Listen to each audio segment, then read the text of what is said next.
mengadakan mujizat-mujizat di atas, di langit, dan tanda-tanda di bawah, di bumi. Apa katanya? Ada 3 ya diucapkan sini. Yang pertama apa? Darah. Betul? Coba bilang sama saya apa? Darah. Supaya saudara mengerti nih. Kedua apa? Api. Ketiga gumpalan asap. Yuk kita cerna ayat ini. Bilang dulu kanan kiri, bilang gini. Ojo takut. Bilang gitu. Ojo takut.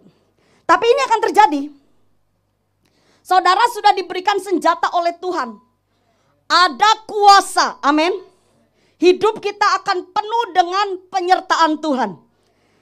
Kenapa kita diberikan kuasa? Roh itu dicurahkan 2 kali lipat ganda. Karena setelah itu bumi akan mengalami satu keadaan yang mungkin akan menggetarkan hati manusia. Darah. Darah ini saudara bisa berbicara tentang peperangan. Darah bisa berbicara tentang aniaya. Di mana ada penumpahan darah. Saudara, itulah yang akan Tuhan udah bicara. Itu tandanya. Jadi akan begitu banyak manusia yang akan mengalami pencurahan darah. Saudara, kalau darah dicurahkan namanya apa? Pembunuhan. Betul? Aniaya. Jadi kalau saudara dengar aniaya di mana-mana, saudara jangan bilang gini. Rapture. Jangan dulu. Kedatangan Tuhan tuh gak ada yang tahu kok satupun. Amin. Kita cuma dilihatin tanda-tandanya. Supaya apa? Supaya kita siap. Amin. Kita siap. Tapi kalau saudara bilang, wah Tuhan udah datang. Sudah lihat. Ini kalau seperti Tuhan memang gerejanya sudah diangkat. Ya enggak usah dong Tuhan bilang selanjutnya. Maka yang berseru akan diselamatkan. Berarti kan masih ada gereja Tuhan di muka bumi ini. Amin. Dan dikatakan begini. Darah, setelah darah apa? Api. Wah saudara, kalau saudara memperhatikan berita beberapa waktu yang lalu, ada negara, kota atau negara itu ya, kota rasanya ya, itu sampai masyarakatnya pergi ke kapal, ya kapal laut itu, kapal peri itu, nggak tahu apa itu. Karena mereka bersembunyi karena api di mana-mana. Dan kalau bicara api bisa turun dari langit, bisa karena dikerjakan oleh tangan manusia. Saudara lalu lihat sini gumpalan apa? Asap. Kalau udah gumpalan namanya gumpalan saudara. Saudara enggak ada asap gumpalan itu yang dari kompor. Kompor itu bukan gumpalan saudara. Kompor asap atau lilin dinyalakan terus ditiup ada asapnya. Itu asap bukan gumpalan. Saudara tahu kata gumpalan di sini itu sesuatu yang pekat. Seperti kalau ada bom ya menembus satu benteng yang besar itu terjadi ledakan lalu akan ada asap, gumpalan asap. Nah saudara itu yang akan terjadi. Tapi saya mau bilang sama saudara, dengan kondisi seperti itu. Ya saudara apalagi di masa pandemi ini saudara ini coba saudara renungkan baik-baik. Dampak apa yang akan terjadi kalau pandemi ini terus berkepanjangan. Saudara lihat, maka salah satunya ekonomi akan rusak, betul? Kalau sudah bicara ekonomi, manusia jadi egois. Yang setuju katakan amin. Karena udah mikir, gimana aku menolong orang lain? Iya kalau bulan depan hidupnya masih benar, masih enak, masih bisa kerja. Terus kalau di stop lagi, kalau sepertinya kita harus lagi lockdown gitu, terus gimana? Kan orang mulai berpikir seperti itu. Saudara apa yang terjadi di akhir zaman dan ini sangat berkaitan dengan apa yang Tuhan bicara loh. Kalau Bapak Ibu belajar Alkitab.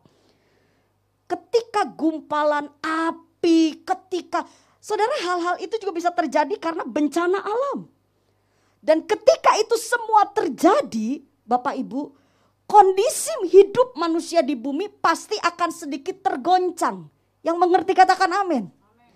Saudara gak usah api, gak usah yang bicara yang namanya api, ya, yang namanya di sini asap atau darah, gak usah bicara itu dulu. Udah bicara pandemi aja dulu. Yang kita sedang hadapi.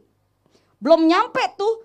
Sebenarnya kita sudah dengar kan kalau tentang darah penganiayaan, api, tentang bencana di satu wilayah dengan kebakaran yang hebat, gumpalan asap kita juga udah pernah dengar. Tapi itu kan baru secuplik-secuplik, belum global. Nah saudara bayangkan kalau itu global seperti pandemi.